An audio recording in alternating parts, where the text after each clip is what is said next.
Baik, bismillahirrahmanirrahim. Assalamualaikum warahmatullahi wabarakatuh. Waalaikumsalam warahmatullahi wabarakatuh. Alhamdulillahirrabbilalamin. Wassalatu wassalamu asrafil anbiya wal mursalin wa ala alihi washabihi ajmain amma ba'du. Pertama, marilah kita panjatkan puji syukur kita kepada kehadirat Allah Subhanahu wa taala yang telah memberikan rahmat, taufik serta hidayahnya kepada kita semua sehingga kita dapat beraktivitas pada hari ini dalam keadaan sehat walafiat. Tak lupa marilah kita curahkan kepada junjungan kita, curahkan salawat kita kepada junjungan kita Nabi Agung Nabi besar Muhammad sallallahu alaihi wasallam yang membawa kita dari zaman jahiliyah menuju cahaya yang diterangi oleh zaman keemasan Islam, dan insya Allah kita nantikan syafaatnya di yaumul akhir nanti. Allahumma amin. Sobat dakwah sekalian, ketika berbicara tentang dakwah, apa sih yang teman-teman pikirkan terkait dakwah? Apakah kajian-kajian yang ada di masjid, atau kajian-kajian ilmu, atau mungkin kajian-kajian yang ada di sosial media, atau hal-hal lain seperti misal ceramah-ceramah ustadz di masjid-masjid kota-kota besar seperti itu? Apa atau ada hal lain mungkin yang dipikirkan sobat dakwah sekalian?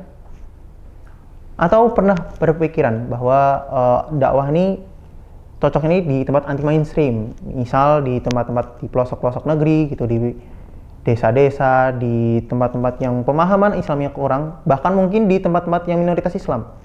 Nah, pernahkah kalian berpikir sampai situ? Karena pada faktanya bahwa banyak sekali saudara-saudara kita yang di wilayah-wilayah terpencil tersebut masih belum mendapati fasilitas akses pemahaman ilmu agama yang baik serta kafah. Dan hal ini jika kita abaikan akan menimbulkan pergesekan dan akan menimbulkan problem di tengah masyarakat, seperti mungkin ada ketimpangan pemahaman atau hal-hal yang mungkin bisa melemahkan ukhuwah syariat, ukhuwah Islamiyah kita, atau seperti apa.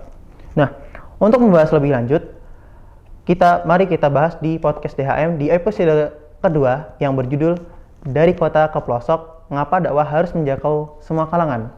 Di sini perkenalkan saya Farhan Mumtaz selaku moderator pada podcast kali ini, ya, akan menemani teman-teman sekalian terkait mengupas lebih lanjut terkait dakwah di pelosok-pelosok itu kira-kira seperti apa sih, dan apa saja tantangannya serta bagaimana cara menghadapi tantangan tersebut.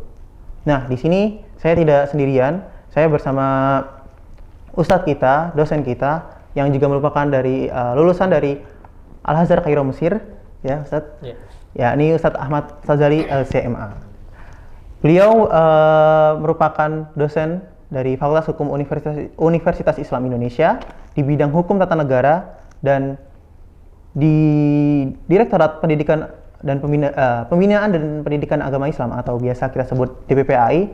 Beliau menjabat sebagai Ketua Divisi Pembinaan dan Dakwah Pendidikan dan Dakwah. Oke, teman-teman, tanpa berlama-lama lagi, mari kita sambut Ustadz Ahmad Sazali. Assalamualaikum Ustadz. Waalaikumsalam warahmatullahi wabarakatuh. Apa kabar Mas Farhan? Alhamdulillah baik Ustadz. Ustadz sendiri bagaimana kabarnya? Alhamdulillah baik. Alhamdulillah baik. Sedikit terkendala, tapi nggak apa-apa, kita tetap lanjut ya. Oke, baik Ustadz. Masya Allah. Harus tetap the show must go on. Baik Ustadz.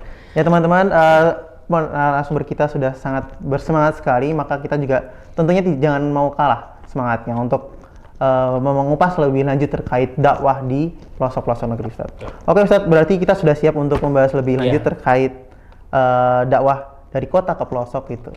Oke Ustaz, mungkin mulai dari pertanyaan pertama. Mengapa sih dakwah itu harus merata di semua kalangan dari sudut pandang Ustaz, apalagi khususnya di daerah-daerah terpencil seperti itu, Ustaz? Ya, yang pertama karena dakwah itu sendiri adalah spirit dan bahkan bisa dibilang identitas dari agama Islam. Karakter dari agama Islam sendiri kan sebetulnya jelas ya, rahmatan lil alamin, rahmat untuk seluruh alam semesta, bahkan tidak hanya alam-alam yang sifatnya syahadah, alam musyahadah seperti alam kasat mata seperti yang kita bisa lihat sekarang ini, tetapi juga alam yang tidak bisa kita lihat secara kasat mata, ya, alamul ghaib misalkan seperti itu, alam jin misalkan. Kita pernah kalau kita baca sirah itu kan Nabi juga berdakwah ke kalangan bangsa jin kan, Oh. bahkan juga pernah menjadi imam sholat berjamaah dengan bangsa jin. Beda universe gitu, Ustaz. Beda universe ya. Jadi alam itu dalam terminologi Islam adalah definisi utamanya adalah masyiwallah. Masya Allah. Pasti inti ajaran Islam itu kan intinya adalah kalimat tauhid kan. Kita mengenalkan Tuhan itu satu, tidak ada Tuhan selain Allah dan seterusnya. Meskipun nanti turunannya banyak sekali gitu. Iya. Nah, mengenalkan Tuhan, Allah, agama tauhid ini itu harus ke seluruh penjuru gitu. Karena tadi konsepnya adalah rahmatil alamin. Kenapa sih dibilangnya rahmat begitu kan? Karena rahmat paling besar itu adalah ketika kita mengenal Allah. Ketika manusia mengenal Tuhannya, siapa sih yang menciptakannya? Siapa sih yang ngasih makannya setiap hari? Siapa sih yang menciptakan oksigen? Siapa sih yang membuat dia hidup dan mematikan dia nanti? Itu kan Tuhan. Maka rahmat itu bagi kita, rahmat itu adalah ketika kita mengenal sosok siapa di balik alam semesta ini gitu. Jadi konsep itu yang menjadikan ya kita harus berdakwah sejauh mungkin. Kita tidak bisa berdakwah hanya sekedar sekeliling kita misalkan ya, atau di rumah tangga kita, meskipun ada juga ayat yang mengatakan ku anfusakum wa ahlikum nar, jagalah keluargamu, dirimu dan keluargamu dari api neraka. Tetapi itu paling tidak seminimum mungkin lah gitu. Tapi risalah Islamiyah, risalah tauhid ini harus sampai terus, tidak limited lokasi gitu ya, tidak limited waktu gitu ya, seperti itu. Jadi itu spirit utamanya dan itu sudah dipraktekkan oleh Nabi. Kalau kita melihat sirah Nabi misalkan, Nabi itu kan berdakwah sudah dipraktekkan di embrio dakwah harus ke pelosok itu sudah dilakukan oleh Nabi. Ketika Nabi masih di Mekah juga beliau berdakwah di sekeliling beliau dulu gitu kan. Kemudian setelah hijrah, kemudian di Madinah eksis ya kan. Di Madinah eksis, negara Madinah berdiri ya. Kalau belajar siasa nih Farhan ya. Iya. Siasa Madinah berdiri eksis, kemudian Nabi apa yang dilakukan Nabi? Melakukan diplomasi kan. Diplomasi, berkirim surat kepada Kisra, kepada bangsa Mesir ya kan, kepada Yaman dan seterusnya, Persia ya kan, Romawi. Nah itu kalau dalam perspektif hukum tata negara itu bagian dari diplomasi, tapi dalam perspektif dakwah itu adalah dakwah. Bahwa Nabi sudah mempraktekkan ketika di Madinah, meskipun raga jasad beliau di Madinah gitu ya, tetapi spirit beliau untuk berdakwah itu sudah melampaui kota Madinah itu sendiri dengan berkirim surat tadi. Jadi spirit ini sebetulnya harus kita jaga. DHM nih kan, ini melalui podcast DHM mudah-mudahan ini juga bisa menjangkau pelosok-pelosok atau menjangkau komunitas-komunitas yang saat ini mungkin belum terjangkau sama DHM gitu kan. Mungkin DHM fokusnya sekitar Jogja misalkan. Siapa tahu nih podcast DHM ini nanti didengarkan oleh teman-teman yang ada di Papua, misalkan di Kalimantan, di daerah saya ya. Atau di Sumatera atau di mana, atau di belahan dunia yang lain. Semoga gitu. FYB Ustaz ya. Mudah-mudahan kita harus mengikhtiarkan itu. Baik, Ustaz. Jadi itu Mas Farhan. Jadi spirit itu sudah ada sejak awal dari konsep Islam rahmatil alamin itu, dan secara praktek juga sudah dipraktekkan oleh Nabi gitu. Jadi tidak ada alasan untuk kita tidak mengekspansi dakwah gitu. Seperti itu. Oke, baik Ustaz. Jadi inti mengapa dakwah harus merata itu bahwa itu sebenarnya sudah dicontohkan oleh Rasulullah SAW. Betul. Bahkan sampai melampaui universe gitu. Melampaui universe ya. Tapi kan begini, ittaqullah mastata'tum ya. Kita bertakwa itu sesuai dengan kemampuan kita. Bukan kemudian Nabi berdakwah kepada bangsa jin, saya juga harus berdakwah bangsa jin gitu kan. Sesuai kemampuan saja. Sesuai kemampuan kita, bahwa kita itu ada batasannya. Mungkin ada teman-teman yang atau misalkan para ulama ya, para wali-wali Allah itu diberi ruang oleh Allah untuk berdakwah tidak hanya ke manusia saja gitu, tapi juga ke bangsa jin seperti yang dilakukan oleh Rasulullah gitu kan. Nah, jadi bukan masalah bukan masalah kita harus berdakwah sampai ke sana, tidak, atau nanti ikut Elon Musk berdakwah ke Mars gitu kan. Ya udah baru meledak kan. Waduh, gitu. jangan Jadi sampai. bukan kayak gitu, tapi bahwa poin utamanya adalah dakwah itu harus meluas. Oke. Dakwah itu harus, kalau bahasa HTI-nya tuh demokratisasi dakwah, kira-kira seperti itu, baik. ya kan. Dakwah itu harus menjadi hak semua orang. Semua orang itu, bahasa dakwah itu kan sebetulnya apa inti dari dakwah itu adalah pendidikan kan. Dakwah itu kan sebenarnya pendidikan dalam konteks Islam, pendidikan mengenalkan Tuhan, mengenalkan Rasul, mengenalkan ajaran agama, apa yang harus dilakukan, apa yang tidak boleh dilakukan, gitu kan. Nah, dalam bahasa yang universal ya, pendidikan itu dalam perspektif HAM misalkan ya, belajar hukum tata negara, pendidikan itu adalah hak untuk semua orang. Maka dakwah pun juga hak untuk semua orang gitu. Baik. Baik Ustaz. Berarti mengapa dakwah harus merata ini, bahwa dakwah itu hak semua kalangan manusia. Pendidikan itu semua orang berhak atas pendidikan. Dan dakwah itu kan esensi utama dakwah apa? Pendidikan kan. Kita mendidik masyarakat, ya toh? Yeah. Mendidik, mengajarkan tentang Tuhan, mengajarkan tentang cara beribadah, mengenal Tuhan, mengenal Allah, mengenal Rasul, mengenal malaikat dan seterusnya, mengenal hari akhir, ya kan? Yeah.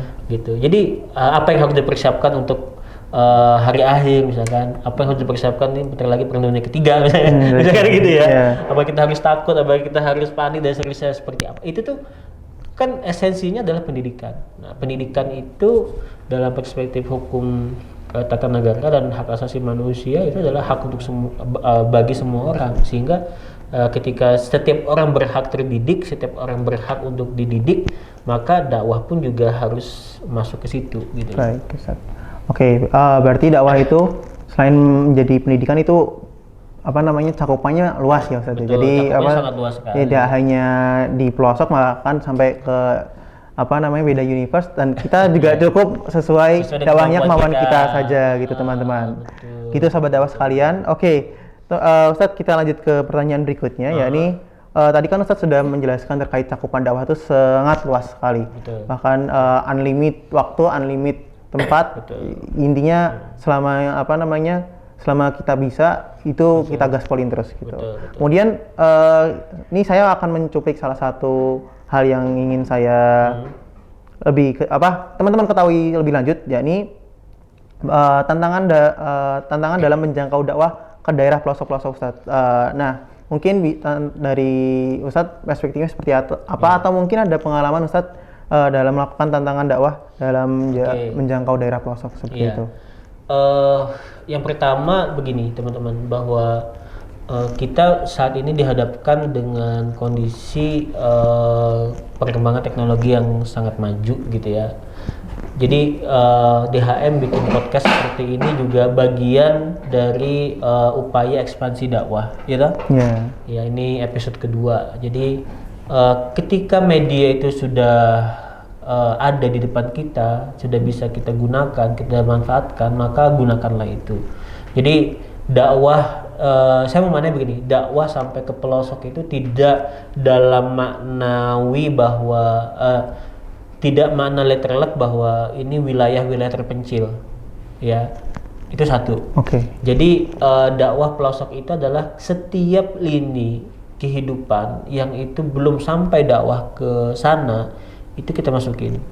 Di dunia digital, di dunia media sosial misalkan, mungkin kita punya komunitas-komunitas teman yang memang FYP-nya mereka itu berbeda misalnya. Jadi kalau dalam bahasa sebagian orang itu nih jihad algoritma segala macam, bahwa mungkin di belahan dunia yang lain itu masih ada yang tidak mengenal Islam dengan baik, ya. Tapi dia juga punya akses internet segala macam. Di negara-negara lain yang misalkan taruhlah negara-negara yang masih banyak mengalami Islamofobia, ya toh?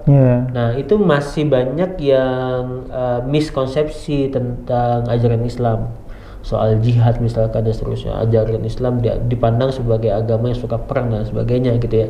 Itu harus dijelaskan. Jadi pelosok bukan ansih soal di pedesaan, di pegunungan, ya. Makna pelosok ini seharusnya diekspansi lagi, termasuk ketika bikin podcast seperti ini, itu bagian dari upaya menjangkau dakwah ke ke komunitas-komunitas yang memang belum tersentuh gitu ya. Gitu. Itu satu. Yang kedua, kalau maknanya adalah pelosok yang memang benar-benar pelosok gitu ya, maka kalau ditanya tantangannya seperti apa, kalau tadi saya ditanya saya pernah punya pengalaman atau tidak ya, kalau secara seingat saya sih belum pernah yang apa namanya yang betul-betul pelosok gitu ya. Yang betul-betul pelosok itu yang betul misalkan di gunung atau masyarakat yang belum memiliki listrik, saya belum pernah sampai menjangkau ke sana sih memang. Tapi ada beberapa ustadz yang memang suka seperti itu dan kalau ditanya soal tantangannya begini, Mas Farhan ya. Jadi saya coba membaginya menjadi dua hal ya. Pertama, aspek tantangan material sama aspek tantangan imaterial. Nah, kalau dari yang pertama dulu ya, yang paling utama tantangannya tentu adalah imaterial, itu sesuatu yang sifatnya itu bukan materi ya, tapi kesiapan mentalitas kita. Ya, saya mungkin karena juga saya belum pernah mengalami punya experience itu ya, misalkan berdakwah di gunung gitu ya, atau di masyarakat betul-betul terpencil di tengah hutan, meskipun saya dari Kalimantan ya, tapi belum pernah juga menjangkau ke pedalaman hutan gitu ya. Itu yang pertama, kalau kita belum siap mentalitas kita, keikhlasan kita, atau kekuatan tirakat kita misalkan ya. Nah, tirakat, doa, amalan segala macam itu bagian dari membangun mental itu. Ya, ini harus dipersiapkan dulu.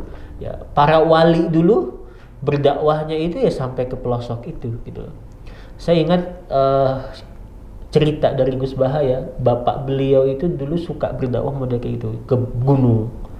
Ya, sampai di gunung di pelosok itu yang dulunya itu markas penyamun, markas orang mabuk-mabukan, markas maksiat, akhirnya seperti itulah ya. Markas maksiat akhirnya berubah menjadi orang yang taat beragama dan seterusnya gitu ya. Itu sampai akhirnya selalu dihaulin setiap bulan Bapak Gus Baha, itu cerita Gus Baha seperti itu pernah ya.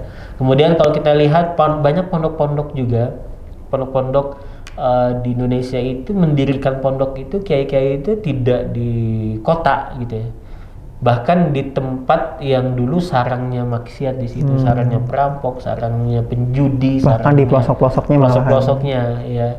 Kita bisa lihat beberapa pondok di daerah Jawa ya, di Jawa Timur itu yang awalnya tempat maksiat akhirnya menjadi pondok. Jadi sebetulnya tapi gini, mereka, para kiai, para wali-wali itu sudah memiliki kekuatan batin. Nah, kekuatan batin ini yang perlu dibangun dulu gitu ya. Banyak sekali saya punya mendengar cerita gitu ya soal bagaimana ulama-ulama di Kalimantan pun ada yang secara ruh dia bisa berdakwah di Papua. Ada yang kayak gitu. Ada, iya, jadi tapi itu kan kekuatan batin ya, itu harus dengan riyadhah dan seterusnya, latihan, tirakat dan lain sebagainya itu gitu ya. Ada yang seperti itu, cerita-cerita seperti itu banyak sekali gitu. Nah, yang kedua adalah sisi materi. Nah, kalau kita bukan orang spesial, dalam arti misalkan kita bukan wali yang dikaruniai karomah oleh Allah misalnya, seterusnya, batinnya kuat segala macam, tapi bukan berarti kita tidak bisa gitu ya. Nah, kalau kita misalkan teman-teman hobi misalkan hobi ke naik gunung ya, saya kebetulan tidak hobi pada ranah itu sih ya. Misalkan teman-teman ada yang hobi naik gunung misalkan gitu ya, hobinya masuk hutan segala macam, camping gitu ya, itu silahkan. Nah, ketika punya hobi-hobi seperti itu dan punya bekal seperti itu, maka sebaiknya juga dimanfaatkan dong sekalian. Iya toh? Sebaiknya juga dimanfaatkan sekalian, ketemu masyarakat situ, oh belum ada musola deh, kita bangun musola misalnya gitu. Buat orang yang enak buat beribadah segala macam gitu. Apalagi kalau di hutan, di gunung itu kan konon katanya ya buat kontemplasi itu sangat enak sekali gitu kan. Nah, bertapa gitu. Ya, bukan bertapa juga sih ya.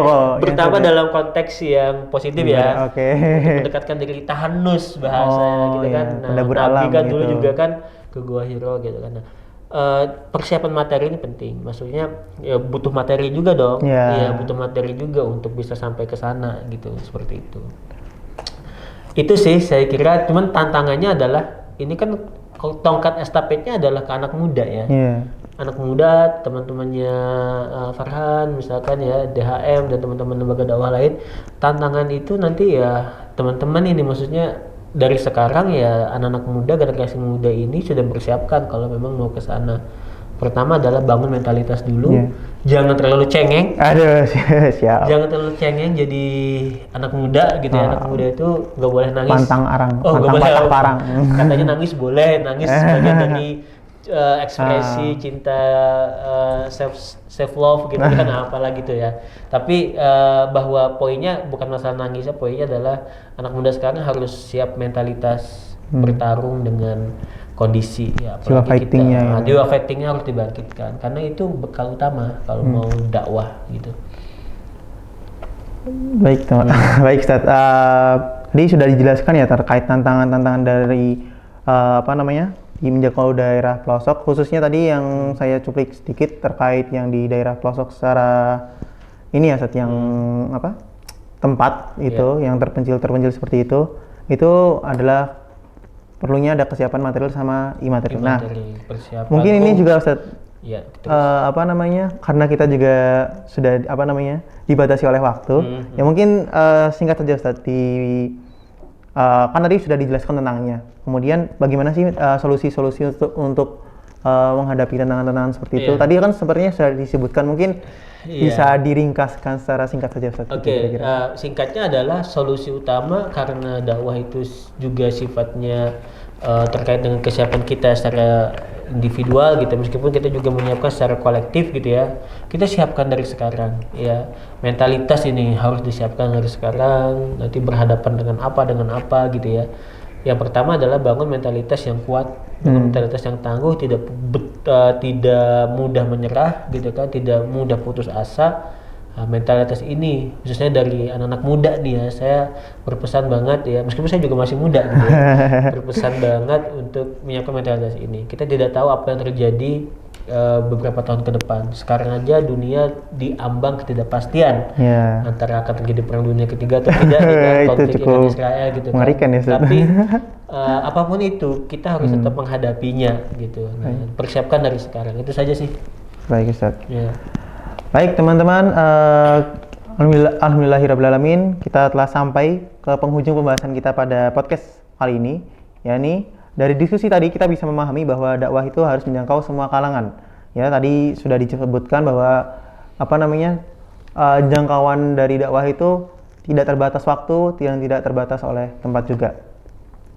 Nah, meskipun tadi sudah disebutkan juga tantangan-tantangan yang cukup besar yang dihadapi dari material dan imaterial, dan strategi yang salah satunya strategi dari Ustadz tadi ya, salah satu yang paling dikuatkan adalah mental pemuda khususnya yang akan menjadi tongkat estafet untuk berdakwah ke pelosok itu harus dikuatkan, apalagi jiwa fightingnya yang pantang menyerah.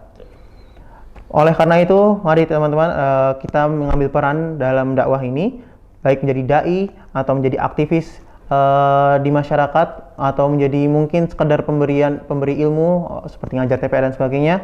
Semoga Allah memberikan kemudahan kita untuk melakukan itu semua dan menjadi keberkahan kepada kita semua, dan insya Allah akan dihitung sebagai amal jariah untuk sobat dakwah sekalian.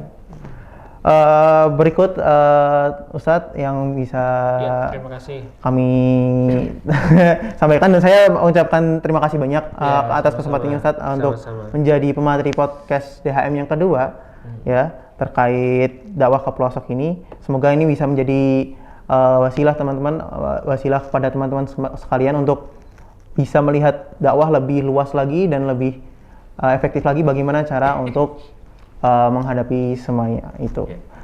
Baik teman-teman, demikianlah dari saya. Saya Farhan Mumtaz selaku moderator.